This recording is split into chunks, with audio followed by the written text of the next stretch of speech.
nós vamos conversar sobre o Sermão da Montanha. O líder espiritual e pacifista Mahatma Gandhi uma vez disse que se toda a literatura espiritual do planeta se perdesse e só restasse o Sermão da Montanha, tudo estaria salvo. Pai Valdo, o que é o Sermão da Montanha e qual a importância do Sermão da Montanha? Salve, meus irmãos, salve, mãe Soraya, paz e alegria para todos. Essa é uma pergunta muito importante para nós cristãos. O que é o Sermão da Montanha? Na realidade, o Sermão da Montanha é um conjunto de ensinamentos evangélicos, né, que o evangelista Mateus juntou nos capítulos 5, 6, início 7, né, do seu evangelho, para nos dar a visão geral da essencialidade da missão do Cristo, da missão como pregador, como doutrinador, como aquele que estava trazendo a imagem e a palavra de Deus, do Pai, para nos ajudar no nosso retorno.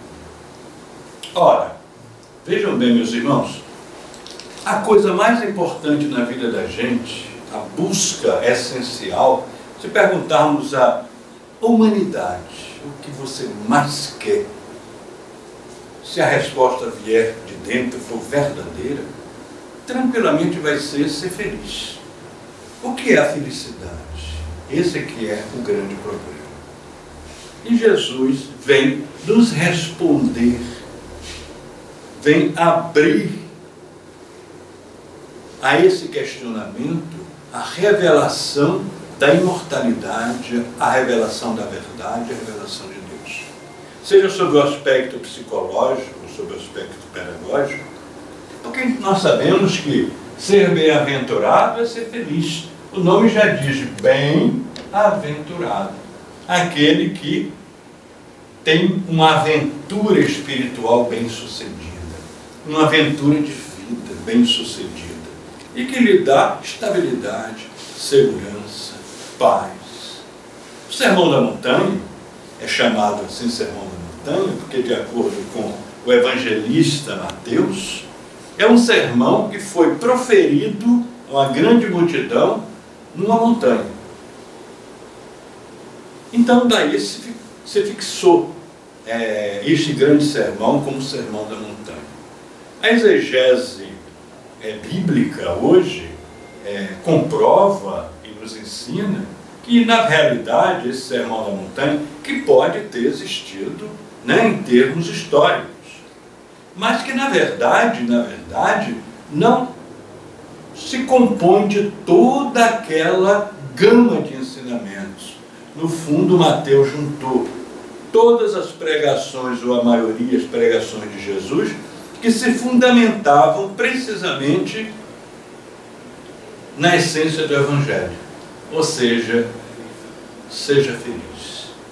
O Evangelho todo, ele é uma palavra de Deus dizendo a seus filhos, seja feliz. Ser bem-aventurado é ser feliz. Então Mateus começa com aquelas bem-aventuranças. Quer ser feliz? Bem-aventurados os pobres em espírito, porque deles é o reino de Deus. O que é ser pobre em espírito? Não é pobreza material. Você pode ser rico materialmente e ser profundamente pobre espiritualmente e, portanto, infeliz, não bem-aventurado. A pobreza espiritual, a pobreza do espírito, é a pobreza daquele que sabe conscientemente que tudo depende de Deus, que toda a criação emanou de Deus, que Deus é que a sustenta, principalmente em função de nós mesmos, ou seja, dos espíritos criados por Ele e amados profundamente por Ele, que somos todos nós no universo, espalhados pelo universo. Então, ser pobre em espírito é essa dependência de Deus. É aquilo que Francisco de Assis chamava de pobreza. Saber que tudo depende de mim, porque eu sou responsável pela minha vida. Mas na realidade, tudo depende de Deus. Faça tudo como se tudo dependesse de você, mas espere tudo como se tudo dependesse de Deus. Porque Deus é o providente e previdente. Deus é aquele que nos ama. E nós estamos sobre a sua mão. Ele nos sustenta, Ele nos dá o necessário. O Evangelho está cheio disso, né? Olhar os lírios dos campos, olhar as aves do céu, não semeiam, e o Pai cuida delas. Do mesmo jeito Ele cuida de nós. Só que nós temos a grande liberdade de sermos felizes, nos tornando dependentes do amor e da misericórdia paterna de Deus, ou não negar isso para vivenciar uma materialidade estanque, que nos tornará, claro, vazios e pobres, não em espírito, mas pobres em vivência feliz. Pai Valdo, o senhor destacou uma bem-aventurança, né? Nos explicou sobre ela. Fala um pouquinho mais sobre as outras também, os aspectos importantes, espirituais.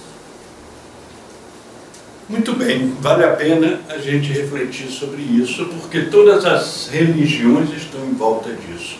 Daí o Mahatma Gandhi ter dito essa frase tão feliz. Se todos os livros do mundo se perdessem, se a Bíblia inteira fosse destruída, mas se conservasse o Sermão da Montanha, nada estava destruído, porque toda a joia da humanidade está contida ali. A grande joia que faz com que os homens se libertem da materialidade que aprisiona, da materialidade que escraviza, que traz sofrimento e dor, para uma vida livre em si mesmo, porque vida em Deus. Bem-aventurados os pobres de espírito, já falamos sobre isso, né? Jesus são várias bem-aventuranças. Posso discorrer por todas aqui, vamos refletir, vamos ficar o dia inteiro conversando. Para mim seria muito bom, mas infelizmente o tempo não nos permite. Bem-aventurados pacíficos, porque eles serão considerados filhos de Deus. O que é ser pacífico? É viver a paz de Deus no coração. Ninguém é pacífico se não vive em paz. O que é viver em paz? É viver bem com o companheiro, é viver bem com os colegas, é viver bem com o vizinho, é não ser agressivo, Não, não é nada disso. Ser pacífico é carregar em seu próprio coração, em sua própria vida, a paz. Quando a gente, Francisco de Assis, saudava, dizendo paz e bem, né? No Cruzeiro da Luz nós saudamos, né? Paz e alegria. Jesus, sempre que apareceu após a ressurreição, ele dizia logo, a paz esteja com vocês.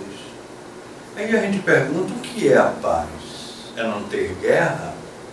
De jeito nenhum. Já existe aquele ditado, né, bem antigo, se queres a paz, prepara-te para a guerra. Mas que guerra? A guerra contra o seu orgulho, contra o seu egoísmo. A guerra contra a violência agressiva, animalizante que está dentro de nós. Quando nós nos libertarmos desse animal agressivo, que é o nosso ego, que é filho da materialidade, nós encontraremos a paz. Essa paz é imorredora, essa paz está dentro da gente. E Jesus é aquele que nos dá essa paz. Através da sua palavra, da sua presença, da sua vida, como instrumento que nos une à grande paz que é Deus. Então, meus irmãos, bem-aventurados os pacíficos, ou seja, vamos buscar a paz em nossa vida. E essa paz só será encontrada no momento em que o amor invadir nosso ser. Jesus disse, eu vos dou a paz, não a paz que o mundo dá. Porque a paz que o mundo dá, acaba. A paz que eu vos dou, permanece para sempre. Sempre quer dizer eternidade. Essa paz é uma paz que só se alcança vivenciando a dinâmica do amor a Deus, ao próximo e a si mesmo. Pai Valdo, muito obrigada mais uma vez. Meus irmãos, Existem milagres? Você vai saber a resposta na nossa próxima entrevista, que é sobre esse tema. Até lá, paz e alegria. Obrigado, meus irmãos, pela atenção. Nossa reflexão de hoje, eu acredito que foi muito importante. Às vezes pode-se pensar, isso não tem nada de doutrinário. Tem, profundamente doutrinário, porque é profundamente evangélico. Se nós não trabalharmos a doutrina de Umbanda com base no Evangelho de Jesus, nós estaremos destruindo a finalidade essencial dela como religião, ou seja, instrumento que nos religa a Deus.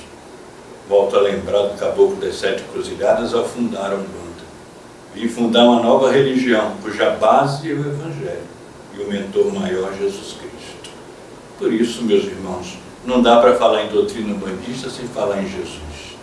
Não dá para falar em doutrina umbandista sem falar em reforma interior.